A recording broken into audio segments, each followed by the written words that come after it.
नमस्कार साथियों। देश की राजधानी दिल्ली के अंदर हाल ही में एक धमाका हुआ है। संभवतः आप तमाम मीडिया चैनल्स के माध्यम से अब तक इसे सुन चुके होंगे और अगर अभी तक नहीं सुना है, तो घटना कुछ इस प्रकार से है कि देश की राजधानी में उस लाल किले की प्राचीर से जहां प्रधानमंत्री देश को संबोधित करते हैं, उससे महज 300 मीटर की दूरी पर एक कार में ब्लास्ट हुआ है और उस कार के ब्लास्ट से लगभग 11 लोगों के मारे जाने की खबर विभिन्न मीडिया चैनल्स के माध्यम से सुनाई दे रही है। चर्चा का विषय यह है कि देश में ऐसे समय पर यह ब्लास्ट हुआ है, जिस ब्लास्ट के समय देश के पड़ोसी देशों के साथ जो संबंध है वो तल्ख है। हाल ही में पुलवामा में हुआ हो आतंकी हमला हो या फिर पहलगाम में हुआ आतंकी हमला हो, उसके बाद भारत के द्वारा पाकिस्तान पर की गई प्रतिक्रिया हो, हाल ही में जो बांग्लादेश के साथ पाकिस्तान के बढ़ते संबंध हो, जिस पर मैंने कुछ ही देर पहले सेशन किया, वो तमाम घटनाएं जो देश के लिए एक चिंता का कारक बन रही हैं, अगर उनके प्रभाव से इस घटना का संबंध हुआ, तो ये निश्चित ही भारत के लिए तो चिंता का विषय है, लेकिन पड़ोसियों के लिए चेतावनी भी हो सकता है। तो आइए आज के सेशन में इस बात पर जानकारी देते हैं कि दिल्ली के अंदर लाल किले में हुआ अभी जो हम धमाका है, जो ब्लास्ट है, वो असल में क्या है, इसके बारे में क्या जानकारी अब तक मिली है और ये धमाका कैसा था। तो ये जो तस्वीरें आपने अभी थोड़ी देर पहले मेरे साथ चलती हुई देखी, जिन तस्वीरों में गाड़ी के साथ में जो मलबा आपको दिखाई दे रहा है, लोग दमकल कर्मी आपको दिखाई दे रहे हैं, गाड़ी के ब्लास्ट के बाद के आसपास की गाड़ियों को हुआ नुकसान और यहाँ पर तस्वीरों में जिस प्रकार की स्थिति आपको दिखाई दे रही है, दूर से लगती हुई आग की लपटें दिखाई दे रही हैं और हेडलाइंस में जो ये खबर मिनट दर मिनट बदलती चली गई। 2 घंटे पहले की खबर थी कि 1 व्यक्ति मरा है, उसके बाद ये खबर बढ़ते-बढ़ते 11 लोगों तक चली गई है, 8 लोगों तक की रिपोर्ट निकल कर आना शुरू हुई थी, अभी 11 लोगों के मरने की खबर बन गई है। ये घटना दिल्ली की राजधानी हमारे देश की राजधानी दिल्ली में स्थित लाल किले के बिल्कुल नज़दीक बताई जा रही है।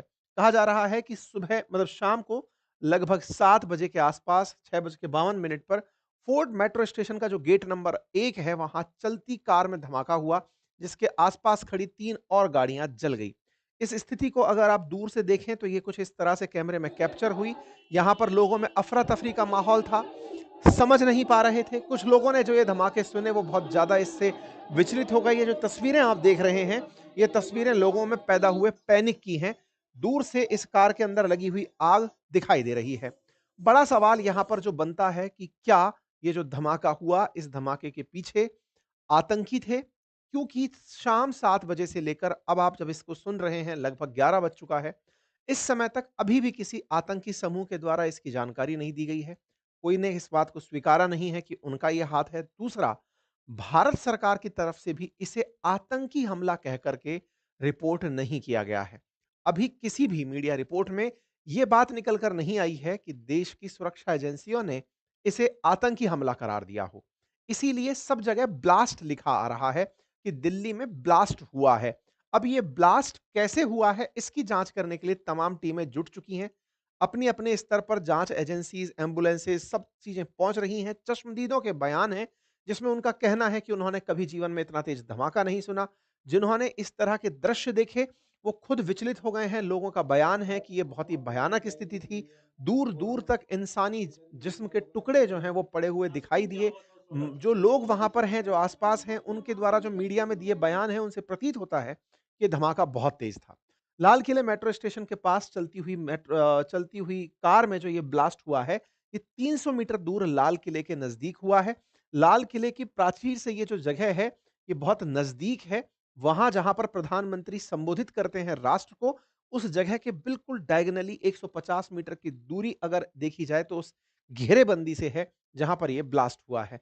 तो अगर इस ब्लास्ट के मायनों को देखा जाए और अगर देखा जाए कि क्या ये वाक़ई में आतंकी हमला अगर है, तो आतंकी हमला होने की स्थिति में ये देश के लिए एक सीधा चैलेंज देने जैसी स्थिति है कि जहां भारतवासी गर्व से 15 अगस्त के दिन प्रधानमंत्री को सुनते हैं, वो स्थिति अगर इस तरह से टारगेट की जा सकती है, तो देखो देश की सुरक्षा में ये मतलब बिल्कुल ऐसे समझिए कि हार्ट पर हमला करने जैसी बात होगी, अगर ये आतंकी हमला प्रूव होता है। देश की संसद जैसी प्राइम लोकेशन या फिर लाल किला जिसका सिंबॉलिक इंपॉर्टेंस बहुत है, उसके इतने नज़दीक हुआ ये जो ब्लास्ट है, इसके मायने बहुत गहरे निकाले जा सकते हैं। इसीलिए कोई जल्दबाजी नहीं कर रहा है इस घटना में आतंकी शब्द जोड़ने का, क्योंकि एक बार अगर यह आतंकी हमला सिद्ध हो जाता है, अगर जांच एजेंसियां करार कर देती हैं कि यह आतंकी हमला है, मैं यह आपको बोल रहा हूं कि इस खबर ने अमेरिका तक में बेचैनी बढ़ा दी होगी, क्योंकि अमेरिका खुद जानता है कि अगर यह हमला किसी भी रूप में भारत के एक बयान में निकल आया कि आतंकी हमला है, तो भारत सरकार फिर से विवश हो जाएगी पाकिस्तान को पनिश करने के लिए। विवश हो जाएगी का मतलब है कि पाकिस्तानियों, तुम्हें समझाया था कि तुम देश के अंदर कोई भी इस तरह की हिमाकत नहीं करोगे। ऑपरेशन सिंदूर जारी रह जाएगा। ऑपरेशन सिंदूर रोका गया था जब पहलगाम आतंकी हमला हुआ, उसके बाद हुई जो शांति थी उसके अंदर इसे रोक दिया गया था, सीज फायर हो गया था। लेकिन अगर यह होता है, इसीलिए मैं आपको बता रहा हूं कि इतनी देर से आप जब सुन रहे होंगे, लगभग 4-5 घंटे बीतने के बाद तक अभी भी कहीं इसे आतंकी हमला करार नहीं दिया गया है। इंटरनेशनली जो मुझे लगता है, क्योंकि इंटरनेशनल मीडिया इसे कवर कर चुका है, तमाम प्रकार के जितने भी हाउसेज हैं उनमें कॉल होने शुरू हो चुके होंगे, तमाम दूतावास सक्रिय हो चुके होंगे, क्योंकि उन्हें पता है कि अगर भारत ने एक बार इसे आतंकी हमला करार दे दिया, तो फिर पाकिस्तान को भारत से बचाने वाला कोई नहीं होगा। ट्रंप की सारी बयानबाजी रखी रह जाएंगी। भारत इस बात के लिए फिर विवश होगा कि हमने पहले ही कह रखा था साहब, हमारे आतंकी हमला नहीं होना चाहिए। तो दोनों ही तरफ से ये एक बड़ा ही टेंस माहौल है। भारत अपनी तरफ से प्रतिक्रिया दे, लेकिन पाकिस्तान और अमेरिका इस पूरे मसले को अपने एंगल से जरूर तलाश रहे होंगे। साथियों, घटना जिस समय हुई उस समय आसपास खड़ी 3-4 गाड़ियों में आग लगी। 10 लोगों की मौत की खबर शुरुआत में आई। 20 से ज्यादा घायल हुए, उन्हें एलएनजेपी अस्पताल में शिफ्ट कराया गया। जानकारी में निकल के आने लगा कि हो सकता है कि सीएनजी में आग लगने से धमाका हुआ हो, और दूसरा टेरर एंगल के लेकर के संभावनाओं को व्यक्त किया जा रहा है। लेकिन प्रधानमंत्री के द्वारा जो भी मृतक हैं और घायल हैं उन सबको अपनी तरफ से सांत्वना, शोक व्यक्त किया गया। गृह मंत्री की तरफ से बयान दिया गया। अब इसमें एक बयान बड़ा ही मतलब लोगों का एक एंगल जुड़ के आ रहा है, और वो ये है कि गृह मंत्री जी ने जैसे ही ये घटना हुई अपनी तरफ से इस मामले पर अपनी टिप्पणी रखी। गृह मंत्री जी ने टिप्पणी रखी और कहा कि मैं मौके पर जा रहा हूं। ऐसे में लोगों का कहना था कि अगर केवल गैस सिलेंडर में ब्लास्ट हुआ होता तो गृह मंत्री जी का बयान ना आता, मतलब सीएनजी में ही अगर ब्लास्ट हुआ होता तो गृह मंत्री जी उतर के ना आते बयान देने के लिए। यानी क्योंकि मामले में तो हो सकता है गंभीरता हो। इसके अब दो एंगल हैं। असल में दिल्ली जो राज्य है, मतलब जो जिस तरह से केंद्र शासित प्रकार का प्रदेश है लेकिन अर्ध राज्य की तरह से जिसकी स्थिति है, उसकी जो सुरक्षा है असल में वो केंद्र सरकार के पास रहती है। दिल्ली पुलिस होम मिनिस्ट्री के अधीन आती है। तो एक तरीके से समझिए कि दिल्ली में हुआ कोई भी हमला जो है, उसके लिए गृह मंत्रालय भी मतलब जिम्मेदार है। दिल्ली की सुरक्षा गृह मंत्रालय के अधीन आती है। जबकि जैसे किसी मान लीजिए राजस्थान के अंदर कोई भी ऐसी वारदात होती, तो राजस्थान का गृह मंत्री उसके लिए जिम्मेदार होता, राजस्थान सरकार जिम्मेदार होती है, लेकिन यह केंद्र सरकार जिम्मेदार होती है। तो अपनी जिम्मेदारी के तहत आप वहां पर पहुंचते हैं, मौके का मुआयना करते हैं, और वहीं पर बैठ करके दिल्ली पुलिस कमिश्नर से या फिर जो भी यहां पर जिम्मेदार हैं उनसे अस्पताल में बैठकर ही मीटिंग करते हैं, और जो भी घायल हैं उनसे उनके हालचाल जानते हैं, परिवारजनों से मिलते हैं। इस पूरी घटना पर तमाम नेताओं के, चाहे दिल्ली के अंदर सक्रिय राजनीति में हो, विपक्ष में हो, पवन खेड़ा जी, राहुल गांधी जी, ममता बनर्जी जी, अरविंद केजरीवाल जी, पप्पू यादव जी, तमाम लोग जो संजय सिंह जी, सबके बयान अपनी तरफ से आने शुरू हुए। मतलब अब इस विषय पर यह देखने का प्रयास हो रहा है कि यदि देश के अंदर यह आतंकी हमला है, तो फिर इसका जो जिम्मेदार है वो भी देश के भीतर कहीं बैठा है जिसकी वजह से यह घटना हुई। अच्छा, ये सवाल इसलिए ज्यादा तेजी से बन रहा है क्योंकि जिस समय यह घटना हुई है उससे कुछ घंटे पहले ही एक मीडिया रिपोर्ट चल रही थी जिसमें लगभग 2900 किलो जो विस्फोटक है वो हाल ही में पुलिस के द्वारा बरामद किया गया है। और जब विस्फोटक बरामद हुआ दिल्ली के आसपास के क्षेत्रों में, तो उसका एक रिलेशन बनता चला गया कि लाल किले पर ब्लास्ट हो रहा है और कुछ ही किलोमीटर दूर विस्फोटक बरामद हो रहे हैं। तो क्या ऐसा तो नहीं है कि इन विस्फोटकों के चलते दिल्ली के अंदर दहलाने की एक बहुत बड़ी तैयारी चल रही हो? लोग अपने अपने स्तर पर मतलब इस पर अभी कयास लगा रहे हैं। ये तमाम तस्वीरें निकल कर आ रही हैं, एनएसजी का पहुंचना दिखाई दे रहा है। अब इसमें कुछ रिपोर्ट्स इस तरह की बात भी कर रही हैं कि जो घायल हैं या फिर जो मृतक हैं उनके शरीर पर किसी तरह की कील या तार चुभने के कोई निशान प्रथम दृश्यता नहीं मिले। हालांकि अभी भी पोस्टमार्टम रिपोर्ट या अस्पताल की तरफ से बयान का आना और सरकारी बयान का आना बाकी है। दूसरा, जब भी कोई इस तरह का विस्फोटक यूज करके विस्फोट होता है तो जनरली उस जगह सड़क पर गड्ढा या क्रेटर बनता है। फिलहाल प्रथम दृश्यता वो भी नजर नहीं आया है, लेकिन धमाका इतना तेज था कि दिल्ली मेट्रो के जो गेट है ना, उनके पास जो चारों तरफ लगे हुए जो मेट्रो की चार दीवारी पर लगे हुए शीशे के दरवाजे हैं, उनके टूटने के निशान हैं। मतलब आप देखें तो गेट टूट गए दूर तक, मतलब इसका धमाका इतना तेज था। लोगों का कहना है लोग पलट गए। इस धमाके के चलते ही विभिन्न राज्यों के अंदर जैसे कहीं इलेक्शन है या फिर कोई संवेदनशील घटना हो सकती है, वहां पर हाई अलर्ट दे दिया गया है। अब बिहार में कल चुनाव है, चंडीगढ़, केरला, हरियाणा, उत्तर प्रदेश सभी जगह हाई अलर्ट दे दिया गया है। उत्तर प्रदेश के चीफ मिनिस्टर ने सभी क्षेत्रों में अपनी तरफ से और निगरानी बढ़ाने की कह दी। तमाम राज्य हाई अलर्ट पर तुरंत चले गए हैं।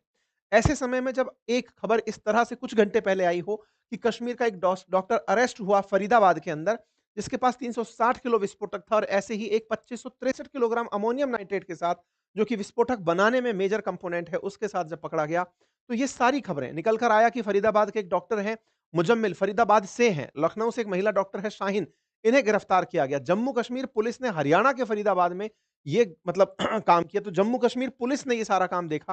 तो इसमें मुजम्मिल शकील के कमरे से रविवार को 360 किलो विस्फोटक मिला, असॉल्ट राइफल मिली और सोमवार को शाहीन की कार से कश्मीर में AK-47 राइफल और जिंदा कारतूस और अन्य संदिग्ध सामग्री जब्त हुई।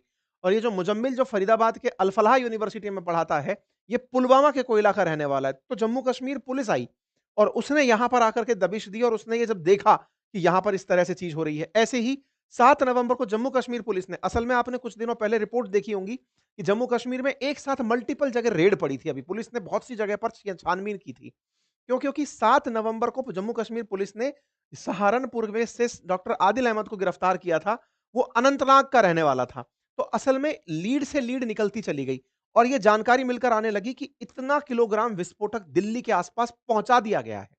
इसीलिए सक्रिय होकर के पुलिस ने पूरे कोऑर्डिनेशन से जम्मू कश्मीर में भी बहुत सी जगह पर एक साथ रेड मारी गई।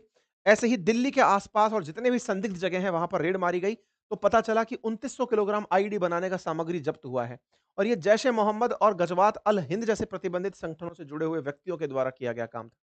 कहने का मतलब यह है कि दिल्ली में या देश की राजधानी में और प्रमुख शहरों पर भय बैठाने का आतंकियों द्वारा निरंतर प्रयास तो किया जा रहा है, लेकिन सुरक्षा एजेंसियों की जो तेज तर्रार जांच है या फिर उनके द्वारा की गई जो मतलब नोटिसिंग है, ऑब्जर्वेशन है या जिस तरह की वो इंटेलिजेंस इकट्ठी करके कार्रवाई कर रहे हैं, उससे 2900 किलोग्राम विस्फोटक की वजह से जो नुकसान होता है उसे तो रोक लिया गया। लेकिन ये जो ब्लास्ट है, ये कई सारे प्रश्न साथ में दे गया कि कहीं ऐसा तो नहीं था कि 2900 किलोग्राम वाला विस्फोटक भी बहुत बड़ा कारनामा कर जाता और ये जो अभी ब्लास्ट हुआ है, ये केवल उसका एक सिंबल था। अब ये सब बातें आने वाले समय में जांच एजेंसीज बताएंगी, लेकिन मेरा बस इतना मानना है कि यदि ये आतंकी हमला सिद्ध होता है, तो ये हमला लाल किले से शुरू होकर के जो लाल किले की प्राचीर के नजदीक हुआ है, ये बहुत से देशों को बहुत भारी पड़ेगा। फिलहाल के लिए जो जो इस विस्फोटक के साथ में जो लोग मिले थे, उनमें से कुछ लोगों को गिरफ्तार किया गया है। कई सामग्री आप अगर देखें तो आरिफ निसार, यासिर, मकमूल मौलवी, जमीर अहमद, ये सब मतलब जिस तरह से आप देखें तो कुलगामा का कोई रहने वाला है, कोई मतलब शोपिया का रहने वाला, श्रीनगर का रहने वाला, बहुत से लोगों को गिरफ्तार किया गया। यानी कि जम्मू कश्मीर के अंदर फिर से आतंकी हमलों की तैयारी थी, क्योंकि जिस तरह से पहलगाम में आतंकी हमला जब हुआ, उसके बाद भारत-पाकिस्तान के जिस तरह से टेंस माहौल बने, तो हो सकता है कि पाकिस्तान फिर से इन्हें उकसा करके देश को अशांति की तरफ, अस्थिरता की तरफ और ट्रंप के निशाने पर लाने के लिए कि भारत की इकोनॉमी को कैसे नुकसान पहुंचाया जाए, इसका एक संगठित प्रयास कर रहा हो। क्योंकि बांग्लादेश में तो वो प्रयास कर ही रहा है और अब वो जम्मू कश्मीर में किया और फिर दिल्ली में किया, तो ये देश के लिए एक बड़ा चैलेंज है। इससे निपटने के लिए आवश्यकता है सजग रहें और आप भी अगर कोई संदिग्ध चीजें देखें, तो अपने निकटवर्ती पुलिस स्टेशन को जरूर सूचित करें। फिलहाल के लिए इतना ही। बाकी अपडेटेड रहिए। दुनिया भर के मीडिया रिपोर्ट्स ने इसे कवर करना शुरू कर दिया है, लेकिन सभी जगह ब्लास्ट कवर किया जा रहा है। मतलब ये कहा जा रहा है कि कार में ब्लास्ट हुआ है, लेकिन इस ब्लास्ट को अभी तक कहीं पर भी टेरर वर्ड के साथ नहीं जोड़ा गया है, चाहे गार्जियन हो, चाहे सीएनएन हो। दुनिया भर के न्यूज़ चैनल्स ने इसे कवर करना शुरू कर दिया, इंक्लूडिंग आतंकिस्तान जो डॉन है, उसने भी यही चीज़ लिखी है कि एक एक्सप्लोजन हुआ है। लेकिन किस तरह से हुआ है, ये किसी के बारे में कोई जानकारी नहीं दी गई है। फिलहाल के लिए पैनिक करने की ज़रूरत नहीं है, सतर्क रहिए और कोई भी आप अपने आस-पास ऐसी घटना देखते हैं, जिसको आप संदिग्ध मानते हैं, तो उसे निश्चित ही नज़दीकी पुलिस स्टेशन में एक ज़िम्मेदार भारतीय बन कर के अवश्य साझा करिए। धन्यवाद।